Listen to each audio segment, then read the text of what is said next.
आइए आज एक ऐसे विषय पर बात करते हैं जो हमारे भविष्य के लिए बहुत अहम है, जलवायु परिवर्तन। लेकिन आज की इस खास चर्चा या कहें इस एक्सप्लेनर में हम सिर्फ समस्या की बात नहीं करेंगे, बल्कि एक ऐसे विज्ञान आधारित समाधान की गहराई में जाएंगे जो कहीं और नहीं बल्कि बिल्कुल हमारे पैरों के नीचे हमारी अपनी मिट्टी में छुपा है। तो चलिए सीधे कार्बन फार्मिंग की इस दिलचस्प दुनिया में चलते हैं। अब क्या ये मुमकिन है कि खेती, जी हाँ, वही खेती जिस पर हमारी पूरी मानव सभ्यता टिकी है, हमारे लगातार गर्म हो रहे इस ग्रह को वापस ठंडा करने की चाबी बन सकती है? सोचिए, क्या हमारा खाना उगाने का बुनियादी तरीका ही ग्लोबल वार्मिंग को पलटने का काम कर सकता है? ये सुनने में शायद किसी साइंस फिक्शन जैसा लगे, लेकिन यकीन मानिए, वैज्ञानिक नजरिए से ये बिल्कुल प्रामाणिक और संभव है। जरा 1880 के बाद के वैश्विक तापमान के इस डेटा को देखिए। साफ दिख रहा है कि पृथ्वी का तापमान पहले ही 1 डिग्री सेल्सियस बढ़ चुका है। 1 डिग्री शायद सुनने में कोई बहुत बड़ा नंबर न लगे, है ना? लेकिन असल में हम उस खतरनाक 1.5 डिग्री की दहलीज के बेहद करीब आ चुके हैं। और अगर वो सीमा पार हो गई तो हम एक ऐसे विनाशकारी जलवायु परिवर्तन का सामना करेंगे जिसे पलटना नामुमकिन होगा। इसीलिए हमें तुरंत और प्रभावी समाधान चाहिए। तो आज की इस चर्चा में हम इन अहम बिंदुओं से गुजरेंगे।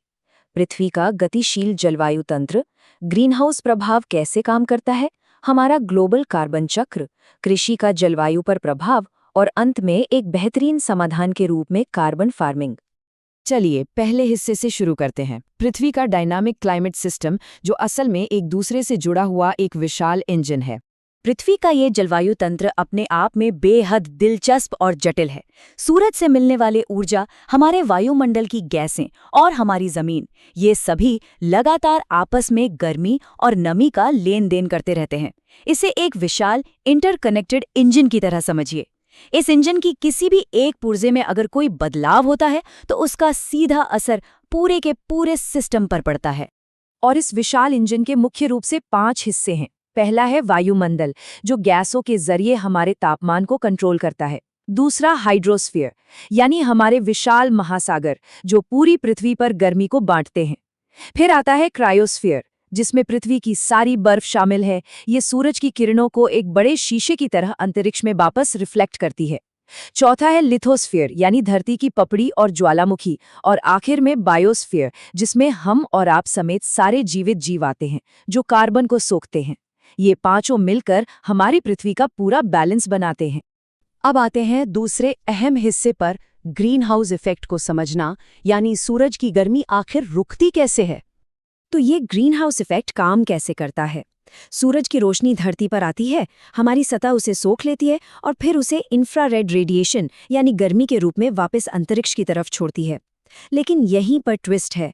हमारे वायुमंडल में मौजूद कार्बन डाइऑक्साइड, मीथेन और नाइट्रस ऑक्साइड जैसी गैसें इस गर्मी को पूरी तरह बाहर जाने से रोक लेती हैं। वो इस गर्मी को वापस हमारी तरफ धकेल देती हैं, जिससे हमारी पृथ्वी गर्म रहती है। एक तरह से ये गैसें हमारी धरती का कंबल हैं। लेकिन यहाँ एक बहुत ही जरूरी फर्क समझना होगा, प्राकृतिक ग्रीन हाउस इफेक्ट बनाम मानव निर्मित इफेक्ट। एक कमाल का फैक्ट ये है कि अगर ये प्राकृतिक ग्रीन हाउस प्रभाव न होता तो पृथ्वी का औसत तापमान -18 डिग्री सेल्सियस होता। सोचिए, सब कुछ जम जाता। ये प्राकृतिक सिस्टम ही तापमान को जीवन के अनुकूल लगभग 15 डिग्री सेल्सियस पर बनाए रखता है। लेकिन हमने जीवाश्म ईंधन जलाकर और जंगल काटकर एनहांस्ड या मानव निर्मित ग्रीन हाउस प्रभाव पैदा कर दिया है। गैसों का स्तर खतरनाक रूप से बढ़ गया है, जो इस तेज ग्लोबल वार्मिंग का असली कारण बन रहा है। हमारी चर्चा का तीसरा हिस्सा है ग्लोबल कार्बन चक्र, जो असल में प्रकृति का अपना संतुलन बनाए रखने का नायाब तरीका है। चूंकि ग्लोबल वार्मिंग के पीछे कार्बन सबसे मुख्य खिलाड़ी है, इसलिए हमें इसके ठिकानों को समझना होगा। हमारी चट्टानों, जीवाश्म ईंधनों यानी लिथोस्फीयर और गहरे महासागरों में कार्बन के विशाल भंडार छिपे हैं।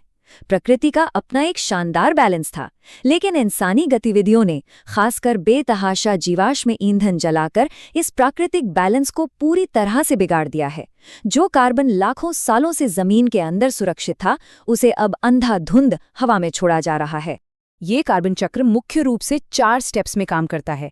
पहला, प्रकाश संश्लेषण या फोटोसिंथेसिस, जहां पौधे हवा से कार्बन खींचते हैं। दूसरा है श्वसन, जिससे सारे जीव कार्बन डाइऑक्साइड वापस छोड़ते हैं। तीसरा है अपघटन, यानी चीजों का सड़ना, जो कार्बन को मिट्टी में मिलाता है। और चौथा दहन, यानी चीजों को जलाना। और यहीं सारा खेल बिगड़ता है। हमने कोयला और तेल जलाकर इस दहन वाले हिस्से को इतनी तेज कर दिया है कि बाकी के 3 प्राकृतिक हिस्से उसकी भरपाई कर ही नहीं पा रहे हैं। अब आते हैं चौथे भाग पर, कृषि का जलवायु पर प्रभाव और कैसे ये एक कार्बन सिंक से कार्बन का स्रोत बन गई है। जरा इस चौंकाने वाले आंकड़े पर गौर कीजिए। अगर हम सारे सेक्टर्स के उत्सर्जन को एक साथ देखें तो अकेले कृषि, वानिकी और भूमि उपयोग मिलकर दुनिया के कुल ग्रीनहाउस गैस उत्सर्जन का 18.4% हिस्सा बनाते हैं। जी हाँ, ये आंकड़ा इंडस्ट्री या ट्रांसपोर्ट के कई हिस्सों से भी कहीं ज्यादा बड़ा है। जिस खेती को हमारी पृथ्वी का पोषण करना चाहिए था, वो अनजाने में ही इसे लगातार गर्म कर रही है। तो आखिर खेती के वो कौन से तरीके हैं जो इस समस्या को बढ़ा रहे हैं? शुरुआत होती है खेती की जमीन तैयार करने के लिए जंगलों की कटाई से। पेड़ कटते ही सारा जमा कार्बन हवा में रिलीज हो जाता है। इसके अलावा हमारे मवेशियों या पशुओं के पाचन तंत्र से भारी मात्रा में मीथेन गैस निकलती है। फिर आती है खेतों की गहरी और पारंपरिक जुताई, जो मिट्टी को पलटकर उसके अंदर कैद कार्बन को हवा में उड़ा देती है। और हाँ, सिंथेटिक खादों का इस्तेमाल, जो नाइट्रस ऑक्साइड नाम की एक बेहद शक्तिशाली और खतरनाक ग्रीनहाउस गैस पैदा करता है। समस्या तो हमने समझ ली, अब बात करते हैं समाधान की। हमारा 5वां और आखिरी हिस्सा, कार्बन फार्मिंग, यानी मिट्टी में कार्बन को वापस स्टोर करना। आखिर ये कार्बन फार्मिंग है क्या? आसान शब्दों में कहें तो ये खेती करने का कोई साधारण तरीका नहीं है, बल्कि यह एक ऐसा स्मार्ट और वैज्ञानिक नजरिया है जिसमें ऐसी तकनीकें अपनाई जाती हैं जो हवा से कार्बन डाइऑक्साइड को खींचकर उसे वापस मिट्टी में लंबे समय के लिए सुरक्षित कर सकें। यानी ये खेती को प्रदूषण के स्रोत से बदलकर एक विशालकाय कार्बन सिंक या स्पंज में तब्दील कर देता है। और ज़मीनी स्तर पर ये बहुत ही प्रैक्टिकल तरीकों से काम करता है, जैसे जुताई कम करना ताकि मिट्टी कम डिस्टर्ब हो और कार्बन अंदर ही रहे, या फिर कवर क्रॉपिंग, जिसमें ऑफ सीजन में भी मिट्टी को खाली छोड़ने के बजाय फसलों से ढककर रखा जाता है। खेतों के बीच पेड़ लगाना, जिसे एग्रोफॉरेस्ट्री कहते हैं, जानवरों को बदल बदल कर चराना यानी रोटेशनल ग्रेजिंग, और कंपोस्ट या जैविक खाद का इस्तेमाल करना। ये सारी चीज़ें मिलकर मिट्टी को इतना स्वस्थ बना देती हैं कि वो कार्बन को हवा में जाने ही नहीं देती। लेकिन इस पूरी पहेली में इंसान की भूमिका सबसे अहम है। यहीं पर एक कार्बन फार्मिंग प्रैक्टिशनर सामने आता है। ये कोई आम किसान नहीं है, बल्कि एक मल्टीटास्किंग लीडर है। वो एक टीचर है जो समुदाय को नई तकनीकें सिखाता है, पर्यावरण की रक्षा के लिए नीतियां बनवाने वाला एडवोकेट है, और खुद जमीन पर काम करने वाला एक सस्टेनेबल किसान भी है। असल में ये ज्ञान और एक्शन का एक बेहतरीन कॉम्बिनेशन है।